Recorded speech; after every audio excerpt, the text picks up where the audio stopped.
Bihar world study group channel में आप लोगों का स्वागत है।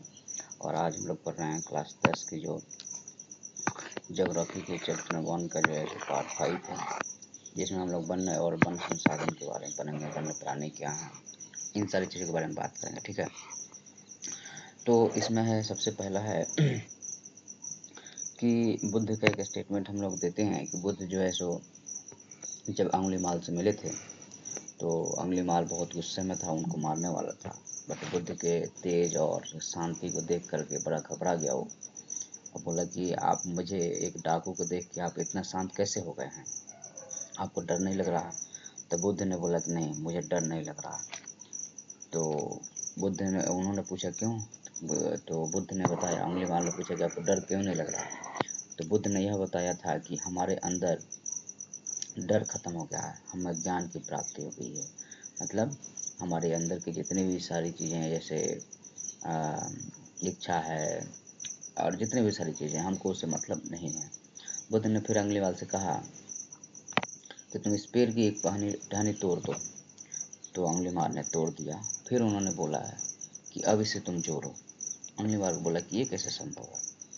तो फिर बुद्ध ने उनसे कहा कि जब किसी को तुम बना नहीं सकते तो तुम्हें बिगाड़ने का हक नहीं है। ठीक है, उसके बाद अंगुलीमाल उनकी बात मान जाता है और मार काट छोड़ देता है।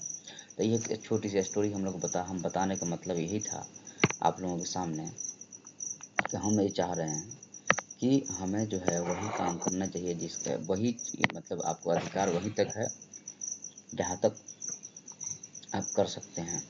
पेड़ पौधे को जो है सो आप ज़्यादा बर्बाद ना करें और पेड़ पौधे को लगाएं, क्योंकि अगर यही नहीं रहेगा तो धरती का अस्तित्व एक दिन ख़त्म हो जाएगा। इस चीज़ का ध्यान रखें। और बहुत ज़बरदस्त चीज़ है, अगर आप ध्यान नहीं रखेंगे तो बाद में जा कर के क्या पछताए हो जब चिड़िया चुन गई खेत। चलिए ठीक है, तो यहाँ पे हम बात करेंगे वन और वन्यजीव है। तो वन क्या होता है? सबसे पहले चीज़ यही है कि वन क्या होता है। तो वन वह क्षेत्र होता है जहाँ पर मान लीजिए यह एरिया है, यह क्षेत्र है, तो वन वह क्षेत्र होता है जहाँ पे पेड़ पौधे अपने आप उगते हैं और अपने आप उनमें मतलब टूटते हैं, गिरते हैं। फिर तो वहाँ कोई जो है सो बाहरी जो आदमी का उसमें संसर्ग बहुत कम होता है, उसको वन कहते हैं। अब वन है जैसे कि वो घना भी होता है और एक बहुत बड़े एरिया में होता है, वहाँ पे वन्य प्राणी रहते हैं। ठीक है, तो ये पूरे डेफिनेशन आएगा वन में। ठीक है, और वही चीज़ मान लीजिए कि एक पौधा आपने मान लीजिए कि यहाँ पे एक पौधा लगा दिया और एक पौधा आपका यहाँ पे लगा है, आपने जितने सारी चीज़ें लगाई है वो वन में नहीं आएगा। हाँ, वह वन में तब आएगा जब आपने 10 साल तक लगा के छोड़ दिया, 50 एकड़ में लगा के छोड़ दिया, तो आपका वन है। लेकिन वो धीरे-धीरे सेल्फ मैनेजमेंट करने लगते हैं अपने आप को, मतलब कि पौधे टूटेंगे, गिरेंगे, फिर से उसमें पौधे जमेंगे, इस टाइप से चलता रहता है। ठीक है, यह वन में आ गया। उसके बाद वन एवं वन का पृथ्वी एवं वन का संबंध क्या है? तो पृथ्वी और वन का संबंध बहुत ही गहरा है। क्यों? क्योंकि देखो, आप लोग थोड़ा सा आप लोगों को याद हो या फिर आप लोग अगर 7वीं 8वीं में पढ़े हैं तो आप लोगों को पता होगा कि प्रकाश संश्लेषण होता है। क्या होता है? प्रकाश संश्लेषण होता है।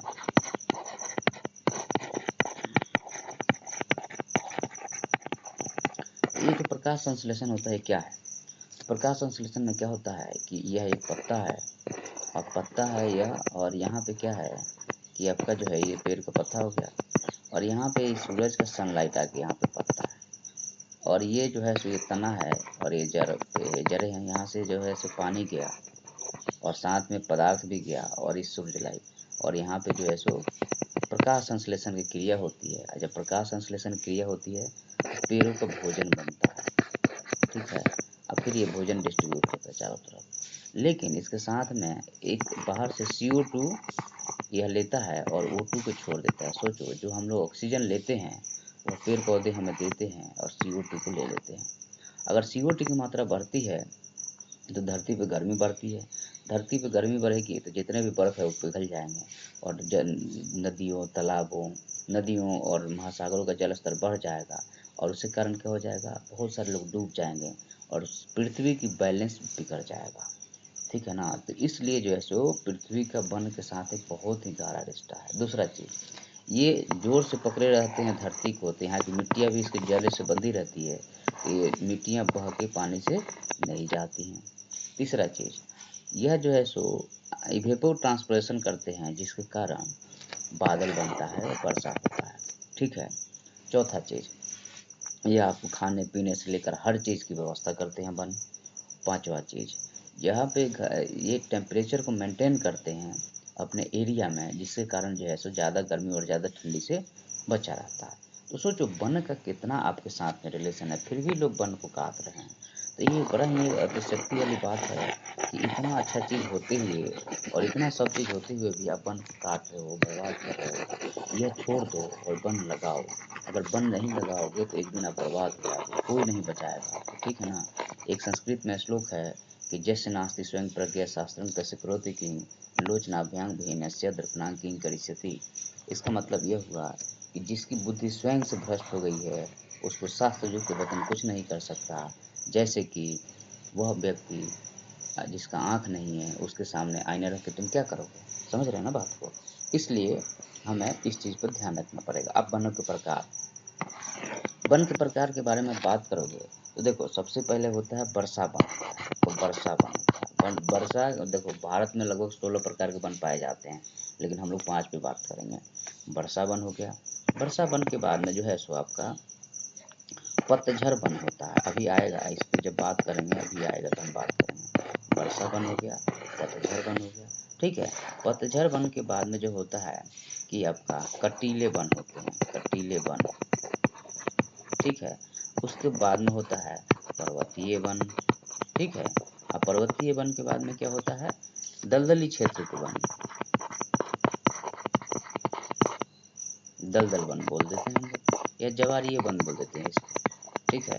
तो ये आपके जो है सो वर्षा वन, पतझड़ वन, कटीले वन और झाड़ियाँ, पर्वतीय वन और दलदल वन, ये 5 प्रकार के वन होते हैं। ठीक है। तो ये हमारे वन हो गए पूरे, ये वन के प्रकार हो गए। अभी हम लोग पढ़ेंगे पूरा डेफिनेशन अच्छे से, अभी इसका अंदर है, एक लंबा चैप्टर है थोड़ा सा, अब देखते हैं कहाँ तक हो जाता है। तो ये हमारे वनों के प्रकार हो गए।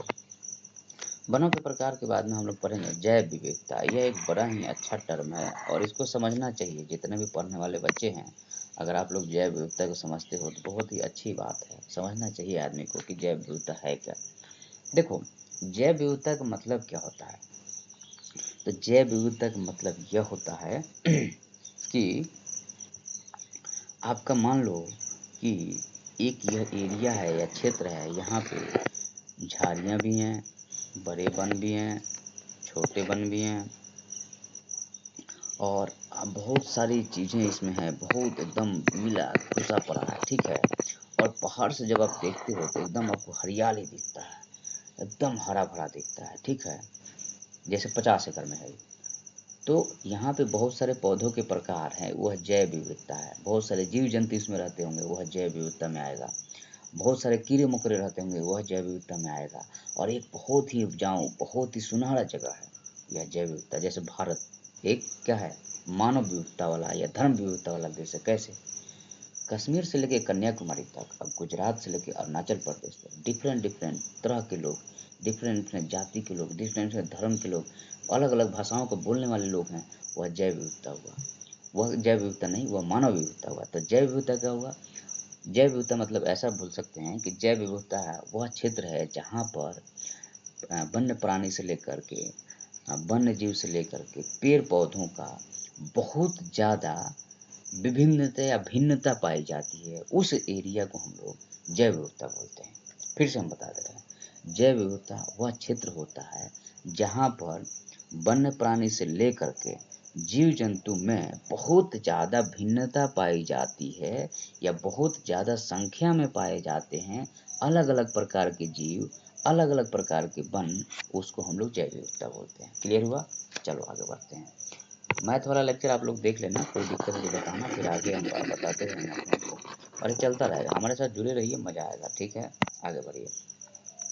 ऊर्जा एवं ऊर्जा तंत्र की अब हम बात करेंगे। ठीक है। ये ऊर्जा और ऊर्जा तंत्र क्या होता है? देखो ऊर्जा क्या है? कार्य करने की क्षमता को ऊर्जा बोलते हैं। और कार्य करने की क्षमता को ऊर्जा बोलते हैं, तो वह ऊर्जा आता कहाँ से है? वह ऊर्जा इसी वनों को, पेड़ पौधों को, फलों सब्जियों को खाने से आपको मिलता है। ये ऊर्जा आपके तंत्र में नहीं बात कर रहा हूँ मैं, सारे ब्रह्मांड में ऊर्जा की बात कर रहा हूँ मैं। अब देखो कैसे, यह जो है यह एक आदमी है, ठीक है, इसको आपने खाना खिला दिया। यह खाना गया कौन सा है, कार्बोहाइड्रेट है। अब इस कार्बोहाइड्रेट को सी से लिख देते हैं, प्रोटीन है, ठीक है, फैट है।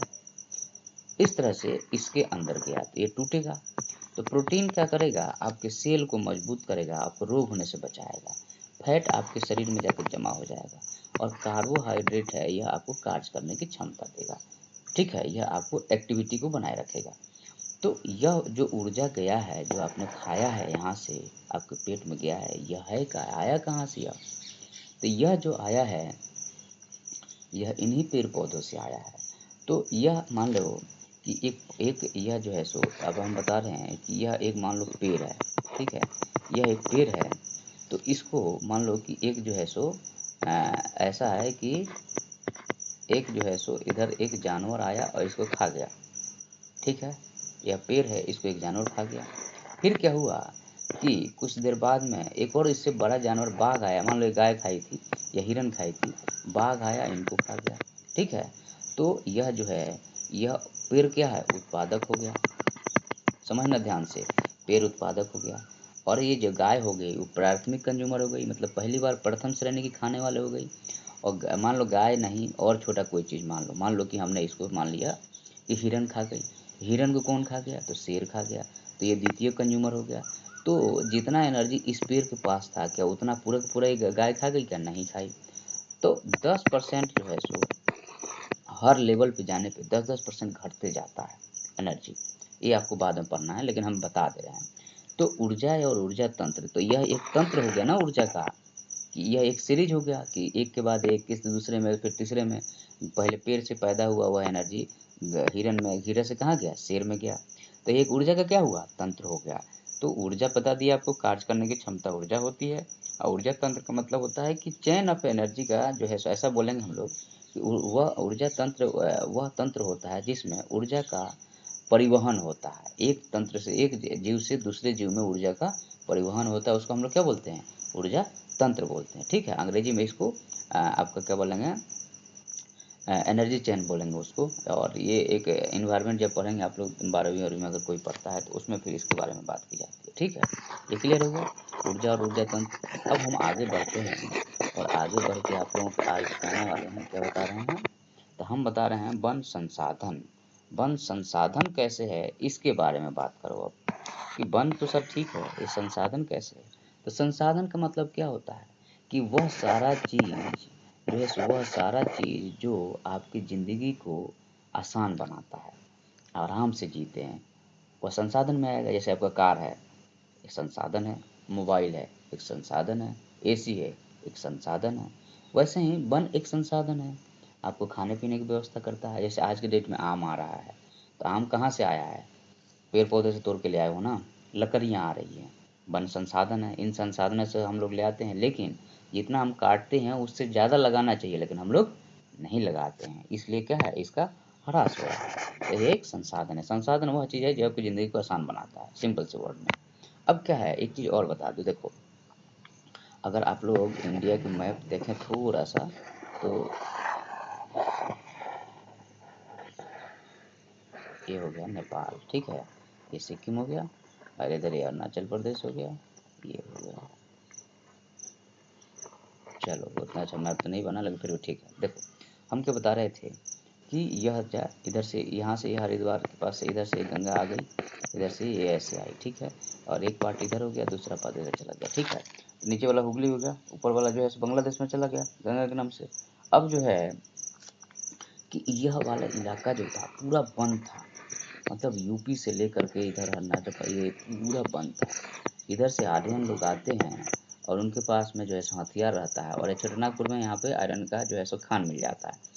तो वो क्या करते हैं कि पूरा वन को काट के साफ करके प्लेन मैदान बना देते हैं और यहाँ पे खेती करने लगते हैं। तो आज जो गंगा का मैदान है, बिहार यूपी वाला इलाका है, तराई भाग है, पहले वहाँ बहुत घना जंगल था, लेकिन लोगों ने क्या किया, काट के ख़त्म कर दिया, और ख़त्म करके वहाँ पे आज क्या कर रहे हैं, खेती कर रहे हैं। लेकिन इससे पारिस्थितिक तंत्र बर्बाद हो गया है। अब पारिस्थितिक तंत्र जब बर्बाद होगा तो कभी सुखाड़ पड़ेगा, कभी वर्षा नहीं होगा, कभी कुछ होगा, कभी कुछ होगा, क्योंकि पृथ्वी का जो तंत्र है, cycle of mechanism, work of the mechanism है, वह क्या हो गया है, खराब हो गया है। तो इसको बनाने की ज़रूरत है। इसलिए आप लोगों से निवेदन है कि जितना से जितना हो सके अपने पेड़ पौधों को लगाइए और क्या कीजिए, पेड़ पौधों को लगा करके और क्या बोलते हैं उसको, कि आप जो है सो उसका आनंद लीजिए। और आप हमेशा याद रखिए कि आप एक पेड़ लगाते हैं मतलब कि आप समाज में एक बहुत अच्छा काम कर रहे हैं। इस चीज़ का ध्यान रखें, ठीक है। अब हम आगे बढ़ते हैं, तो आगे हमारा है कि वन एवं मतलब कि वन एवं वन्य जीव के प्रकार की बात करते हैं। तो देखो, वन एवं वन्य जीव के प्रकार की बात करते हैं तो इंडिया में कहीं भी कोई एरिया है, इसमें यह according to the different different agency जो काम करती हैं, वह बोलती हैं कि 33% वन होना चाहिए। इस पृथ्वी पे टोटल का 33% वन तो होना ही चाहिए। लेकिन हमारे यहाँ कितना है, पहले 20% था, लेकिन अब धीरे धीरे बढ़ा के 33% हो गया। लेकिन जनरली क्या होता है, इस 23% का जो वन है या 33% जो वन है, इसमें कौन से आते हैं, तो उसमें क्या आता है, इसमें वो आता है, सॉरी,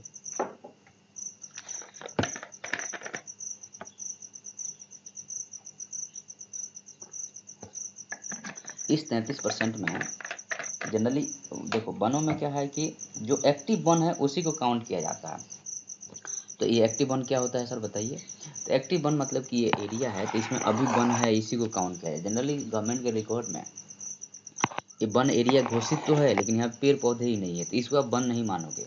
वन उसी को मानोगे जहाँ पे अभी भी पेड़ पौधे हैं, जहाँ पे अभी भी पेड़ पौधे हैं, जहाँ पे अभी पेड़ पौधे हैं, वह वन है। तो ऐसी एरिया 33% होनी चाहिए। कितनी होनी चाहिए, 33%। लेकिन हमारे पास अभी कितना है, रिसेंट में 23% है। अब ये जो है सो रिमोट सेंसिंग सैटेलाइट जो है, यह वनों की पता लगाती है। तो वनों की पता लगाती है मतलब क्या करती है कि ये आसमान के ऊपर से गुजरती है और हरियाली पैचेज को फ़ोटो खींचते जाती है। और ये हर दिन होता है, तो धीरे धीरे बढ़ रहा है, तो बता देती है कि जो कंप्यूटर नीचे ये जो है सो मान लो आसमान में यहाँ पे आपका सैटेलाइट उड़ रहा है, तो यहाँ से डेटा भेजता है। मान लो कर्नाटक में जो है अपना ऑर्गेनाइज स्पेस सेंटर है, वहाँ पे डेटा भेजा।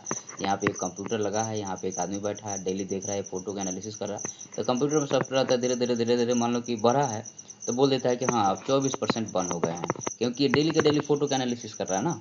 तो ये एक्चुअल वन के एनालिसिस यही लोग करते हैं, आरएसएस जो है सो रिमोट सेंसिंग सैटेलाइट से, ठीक है ना।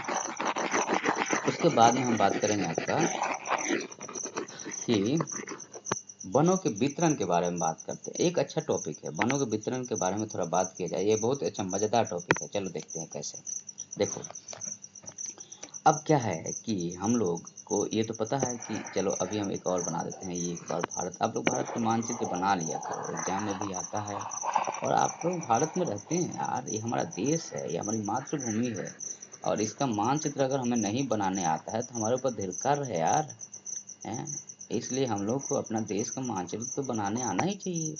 तो हम इतना बार खींचते हैं, कम से कम आप लोग सीख ही लो धीरे धीरे। चलो कोई बात नहीं, कर लोगे, हमको पता है आप लोग कर लोगे। हम आपको पढ़ाए हैं, अगर 9वीं के आप जाके ज्योग्राफी देखेंगे तो यहाँ पे काराकोरम, लद्दाख और जसकरे 3 श्रेणियाँ हैं, ट्रांस हिमालय कहलाती हैं। ये ग्रेटर हिमालय हो गई, ये आपका मिडिल हिमालय लगातार नहीं है, फिर पंजाल हो गया, धौलाधार हो गया, नेपाल नागटिबा हो गया, इधर हो गया, और ये शिवालिक हो गई जो बाहर वाली है। उसके बाद में यह हमारी अरावली माउंटेन हो गया, और उसके बाद में इधर ये रेगिस्तान हो गया, ये मालवा प्लेटू हो गया, मालवा के बाद में ये विंध्या रेंज हो गया, विंध्या के बाद में जो है सो आपका इधर ये नर्मदा नदी हो गई, ये सतपुरा रेंज हो गया, और फिर ये तापी नदी हो गई, और तापी नदी के बाद यहाँ से ये पश्चिमी घाट चालू हो जाता है, ठीक है। यहाँ पे सॉरी यहाँ तक है ये पश्चिमी घाट है, और ये हमारी पूर्वी घाट है, ठीक है। पूर्वी घाट हो गया ये वाली, ठीक है। और क्या है, ये पठारी भाग है, मतलब कि आपको यहाँ से आप ये आपका सतपुरा के नीचे से आप देखोगे तो ये जो है सो आपका पठारी भाग है, जिसको दक्कन का पठार बोलते हैं, और यहाँ पे लावा का उद्गार हुआ है और काली मिट्टी है, ठीक है। तो अब हम वनों के प्रकार में सर आप ये क्यों बता रहे हैं, तो ये नहीं बताएंगे तो वनों के प्रकार कैसे बताएंगे। देखो यहाँ पे अब थोड़ा सा लाल वाला यूज कर लेते हैं। यहाँ पे जो वन पाए जाते हैं, यहाँ पे जो वन पाए जाते हैं, अभी आपको बताया कि पर्वतीय वन पाए जाते हैं। इधर यहाँ पे ये जितने इलाका है, इधर जितने इलाका में वन पाए जाएंगे वो पर्वतीय पाए जाएंगे। फिर यहाँ पे जो वन पाए जाएंगे वो पर्वतीय वन पाए जाएंगे, यहाँ पे जो वन पाए जाएंगे वो पर्वतीय वन पाए जाएंगे। क्लियर हुआ? बोले बिल्कुल सर क्लियर हुआ। उसके बाद में सर वर्षा वन कहाँ मिलेगा? बोले हाँ मिलेगा, बताएंगे। वर्षा वन जो मिलेगा वह यहाँ पे मिलेगा थोड़ा सा, ठीक है, थोड़ा सा यहाँ पे मिलेगा। और ये चेनापोजी में 10 से 80 सेंटीमीटर वर्षा होता है तो इधर मिलेगा, ये पूरा इलाका में मिलेगा। हिमालय के थोड़ा थोड़ा तराई में मिलेगा, ऊपर तक नहीं जाएगा, ठीक है। सर पर्णपाती वन कहाँ मिलेगा? ये बता रहे हैं ना, देखो ये वाले इलाका में जो है सो ये बिहार से लेकर के, बिहार से यूपी से लेकर के, बिहार से लेकर के थोड़ा बंगाल से लेकर के झारखंड उड़ीसा से लेकर के तमिलनाडु से लेकर के ये वाले भाग में जो है सो पर्णपाती वन मिलेगा। लेकिन यहाँ पे जो मिलेगा वो कटीले वन और झाड़ियाँ मिलेगी, इधर जो मिलेगा वो कटीले वन और झाड़ियाँ मिलेगी। तो यहाँ वाला कौन सा है? तो यहाँ पे पानी जो इधर वर्षा कम होती ना, अब वर्षा कम हो अगर मानसून होगा तो बताएंगे, नहीं तो 9th का मानसून जाकर देख लेना। और इधर भी आपका जो है सो वर्षा कम होती है, तो यहाँ पे और यहाँ पे जो है सो कटीले वन और झाड़ियाँ मिलेगी। अब सर आप बताइए, आपने बोला था कि दलदली वन कहाँ मिलेगा? तो दलदली वन यहाँ पे मिलेगा। ये जो है ये इलाका जो दलदली वन का है, यहाँ पे ज्वारीय वन मिलेंगे, दलदली वन मिलेंगे। ये जहाँ पानी होगा वहाँ दलदली वन मिलेगा, सिंपल सी बात है। क्लियर हुआ? तो वनों का वितरण हम आपको पूरा बता दिए मैप पे। अब आप लोगों को मैप बनाना है, किताब पढ़ना है और समझना है, नहीं तो 1-2 बार लेक्चर और देख लीजिएगा। चलिए आगे बढ़ते हैं। अब वनों के प्रकार, अब यही चीज़ बताया, देखो फिर से वही चीज़ रिपीट हो गया। वनों के प्रकार के बारे में अगर आप बात करोगे तो वनों के वन जो है, अब इसमें जो है आपका जो है सो वर्षा वन। चलो वर्षा वन की बात करते हैं। तो वर्षा वन जो होता है, वर्षा वन में वह वन जहाँ पे वर्षा 200 सेंटीमीटर से ज़्यादा हो। वर्षा कितना ज़्यादा हो? 200 सेंटीमीटर से ज़्यादा हो।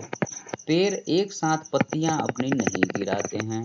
दूसरा पॉइंट हो गया, वह वन जहाँ पे वर्षा 200 सेंटीमीटर से ज़्यादा हो, पेड़ अपनी पत्तियां नहीं गिराते हैं, सालों भर पेड़ हरे भरे रहते हैं और वन जो है सो बहुत सघन रहते हैं। और क्या होता है? तो 200 सेंटीमीटर से ज़्यादा वर्षा होती है, पेड़ अपनी पत्तियां नहीं गिराते हैं, सालों भर हरा भरा रहता है और बहुत सघन रहता है। लकड़ियाँ बहुत कड़ी होती हैं। लकड़ियाँ कैसी होती हैं? काफ़ी कड़ी होती हैं, मतलब बहुत टाइट लकड़ी होती है और ज़्यादा इसका दोहन नहीं किया गया है, क्योंकि घना वन है तो दोहन करना बहुत मुश्किल है, ठीक है। तो यह हो गया आपका वर्षा वन, जिसमें इबोनी, महोगनी, रोजवुड ये सारी लकड़ियाँ इसमें आती हैं। ये हमारे हो गए वर्षा वन हो गए, ठीक है। सर वर्षा वन तो आपने बता दिया, अब पतझड़ वन बताओ। बोले पतझड़ वन वह वन होता है जो गर्मी आने के पहले अपनी पत्तियां गिरा देते हैं। तो आपने बिहार में देखा, बताएं जरा आप लोग कि शीशो है, शीशम की पत्ती है, तो वर्षा जैसे ही गर्मी आती है, गर्मी आ गई तो गर्मी आ गई उसके पहले ही क्या करेगा, बसंत के बाद में पेड़ अपनी पत्तियां गिरा देते हैं। पेड़ क्या करते हैं? अपनी पत्तियां गिरा देते हैं। पत्तियां गिरा दिए, क्यों गिरा दिए पेड़ पत्तियां? क्यों? क्योंकि अब यहाँ पे पानी की मात्रा कम होगी, तो पानी की मात्रा कम होगी तो इनको जीने के लिए पानी चाहिए। ज़्यादा पानी होगा, ज़्यादा पत्ते होंगे तो वह क्या होगा कि इवेपोट्रांसपिरेशन से पानी ऊपर जाएगा तो पेड़ सूख जाएगा। तो पेड़ आपसे ज़्यादा होशियार हैं, पेड़ आपसे ज़्यादा पर्यावरणविद हैं और पेड़ आपसे ज़्यादा इन्वायरमेंट को या वातावरण को समझते हैं। तो वह क्या करते हैं? अपनी पत्तियाँ गिरा देते हैं और एकदम लगेगा सूख गए, लेकिन पेड़ सूखा थोड़े है, वो अपने जिंदा है। और जैसे ही बारिश चालू होती है वैसे ही पेड़ नए पत्तियों के साथ आ जाते हैं, हरियाली लगने लगती है, देख करके मन खुश हो जाता है। समझ रहे बात को? तो वह वन जो गर्मी आने से पहले अपनी पत्तियां गिरा देते हैं। और यहाँ पे वर्षा जो है सो अब इसमें दो होता है, एक वर्षा वाले होते हैं, एक सूखा वाले होते हैं। तो जहाँ पे 100 से 200 सेंटीमीटर वर्षा होती है वहाँ पे जो है सो वर्षा वाले जो है सो पतझड़ वन पाए जाएंगे। और जहाँ पे 100 सेंटीमीटर से कम वर्षा होगी वहाँ पे पतझड़ वन जो है सो वो सूखे वाले पतझड़ वन पाए जाएंगे। तो यहाँ पे दो हो गए, एक वर्षा वन वाले वर्षा पतझड़ वन हो गए और दूसरा सूखा पतझड़ वन हो गया। और यह कहाँ-कहाँ पाया जाएगा? तो यूपी से लेकर के बिहार तक और नीचे इधर नीचे आ जाओ, वेस्ट बंगाल उड़ीसा होते हुए नीचे आ जाओ इधर तमिलनाडु तक और इधर आ जाओ पंजाब हरियाणा होते हुए, पंजाब हरियाणा कम ही मिलता है लेकिन चलो काउंट कर लेते हैं, मध्य प्रदेश होते हुए, मध्य प्रदेश कर्नाटका हो गया, कर्नाटका के बाद में केरला हो गया, केरला के बाद में इधर तक आ गए। तो ये पूरे इलाका में, और यहाँ पे जो थोड़ा सा है कटीले वन और झाड़ियाँ मिलेंगे। तो ये पूरा इलाका में जो है आपका क्या मिलेगा? यहाँ पे पतझड़ वन मिलेगा सर, तो पतझड़ वन मिलेगा यहाँ पे, ठीक है। तो ज़्यादा यहाँ पे मान लो यहाँ पे कहीं पतझड़ वन मिल रहा है तो यहाँ पे 100 से 200 सेंटीमीटर वर्षा हो रही है तो ये हरी वाली पतझड़ में नहीं मिलेगी और जो सूखे वाली मिलेगी। ये आपने बता दिया सर मैं पतझड़ वन के बारे में। अब बताइए कि ये मैंग्रोव वन को ज्वारीय वन बोलते हैं, याद रखना। मैंग्रोव वन का क्या बोलते हो? ज्वारीय वन बोलते हो। तो मैंग्रोव वन को जो ज्वारीय वन आप बोल रहे हो तो इसमें क्या होता है वो भी बता दीजिए। तो मैंग्रोव वन जो होता है आपका, मैंग्रोव वन जो होता है, मैंग्रोव वन क्या होता है वो बता दूं आपको। तो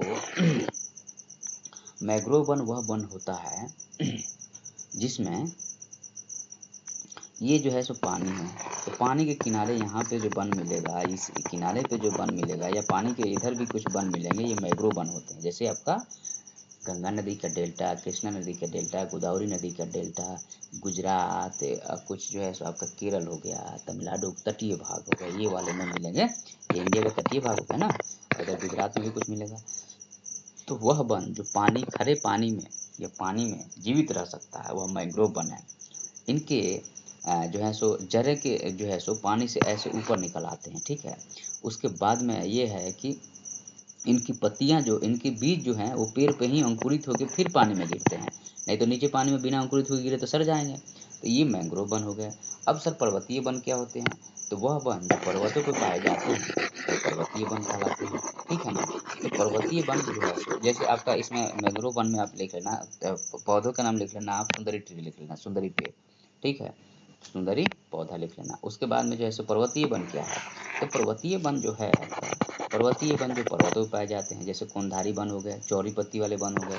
तो यहाँ से मान लो ये पर्वत है आपका, ये पर्वत है, तो यहाँ से यहाँ तक 1500 मीटर तक जो मिलेगा, 1500 मीटर तक वह चौड़ी पत्ती वाला मिलेगा। फिर 1500 से 4000 के मीटर के बीच में जो है सो आपका कोंधारी वन मिलेगा। कौन सा मिलेगा? कोंधारी वन। और इसके बाद में इधर जो है सो फिर छोटे वाले वन, झाड़ियाँ मिलना चालू हो जाएगा। तो ये चौड़ी पत्ती वाले वन यहाँ पे मान लो जैसे हम लोग ऊपर जाते हैं टेम्परेचर क्या होता है, घटता है। तो टेम्परेचर घटेगा तो उसके हिसाब से यहाँ का टेम्परेचर कैसा हो जाएगा? तो यहाँ का जैसा शीत ऋतु जैसा हो जाएगा या ऊंचे अक्षांशों जैसा हो जाएगा। तो इसलिए यहाँ कोंधारी वन मिलते हैं, यहाँ पे बर्फ के गिरते रहते हैं, चौड़ी पत्ती वाले में टूट जाएंगे, और नीचे जो है सो वर्षा पड़ता है और उधर जो है सो बर्फ नहीं पड़ता, इसलिए यहाँ पे। और यही जो है चौड़ी पत्ती वाले वन मिलने के कारण क्या है कि यही जो है सो आपका बर्फ है, पिघल के पानी नीचे आता है तो इनको पानी मिलता है, तो ये सदाबहार हरे भरे रहते हैं और ये चौड़ी पत्ती वाले रहते हैं, ठीक है। हो गया क्लियर? इसके बाद अगर हम बात करते हैं आगे, देखो बात ऐसा है कोई टॉपिक छूटेगा नहीं, लेकिन आप लोगों को पढ़ना पड़ेगा मेरे साथ, नहीं पढ़ोगे तो दिक्कत होगी। अब हम बात करेंगे कटीले वन और झाड़ियाँ की बात करते हैं, कटीले वन और झाड़ियाँ। तो देखो कटीले वन और झाड़ियाँ जो होती हैं वो क्या होता है कि जहाँ पे जो आपका यह इंडिया है, यह इंडिया है, तो जहाँ पे वर्षा कम होगा ना वहाँ पे कटीले वन और झाड़ियाँ मिलेगी। जैसे आपका अब ये हो गया पश्चिमी घाट, ठीक है। आप लोग हमारा 9वीं के जाके लेक्चर देखना, 9वीं में हम पूरा बताए हैं इसको।